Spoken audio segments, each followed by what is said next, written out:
અને સમાચાર પર વાત કરીશું વડોદરાથી। વડોદરામાં બારદારી વાહનની અડફેટે એક યુવાનનું કરુણ મોત નીપજ્યું છે। મકરપુરા ડેપોથી જીઆઈડીસી વિસ્તારમાં જવાના રોડ પર હાઈડા ક્રેનના ચાલકે રોડ પર પગપાળા જઈ રહેલા યુવકને કચડી નાખતા ગંભીર અકસ્માત સર્જાયો હતો।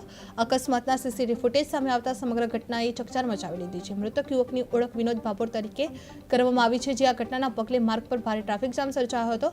અકસ્માતની જાણ થતાં પોલીસે તાત્કાલિક ઘટના સ્થળ પર પહોંચી આવ્યા હતા અને ટ્રાફિક વ્યવસ્થા પુનઃસ્થાપિત કરવામાં આવ્યો હતો અને પોલીસે મૃતદેહનો કબજો લઈ પીએમ અર્થી હોસ્પિટલ ખાતે ખસેડવામાં આવ્યો હતો અને સમગ્ર મામલે વધુ તપાસ પણ હાથ ધરવામાં આવી છે। ये हटाओ रोड पर दबाण हो तो मानस चालू क्या જે રીતના અકસ્માતનો સિલસિલો વધી રહ્યો છે, આજે એક જીઆઈડીસીમાં એક ક્રેન ચાલક દ્વારા એક રાહદારીને અડફેટ લેતા મોત થયું છે, શું કહેશો? આ દબાણના લીધે પ્રોબ્લેમ થાય છે બધો। જીઆઈડીસીના જે કાર્યક્રમ મેન માણસો છે, જે બીસીસીઆઈના, એ લોકો થોડું ધ્યાન રાખવું જોઈએ કે ભાઈ સૌથી પહેલાં રસ્તો પહોળો કરો।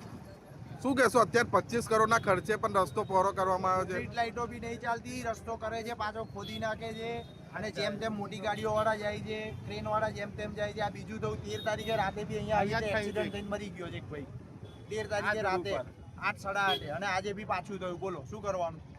સરકાર લેશે જવાબદારી? શું કહેશો? જે રીતના સીસીટીવી ફૂટેજ સામે આવ્યા છે, ભાઈ આ માણસને ઘરવાળાને ખબર બી નથી કે મારા ભાઈ ઘરવાળો મરી ગયો છે। માણસ આ અકસ્માતો દિવસો વધે જ છે। આ બીજી વખત થયું। આની જવાબદાર સરકારે લેવી જોઈએ, નોંધ લેવી જોઈએ અને સ્ટ્રીટ લાઇટો આ જે પ્રોબ્લેમ છે એનું સોલ્યુશન આવવું જોઈએ। મોટી ગાડીઓ વાળા જી આપનો પરિચય? શું કરવાનું?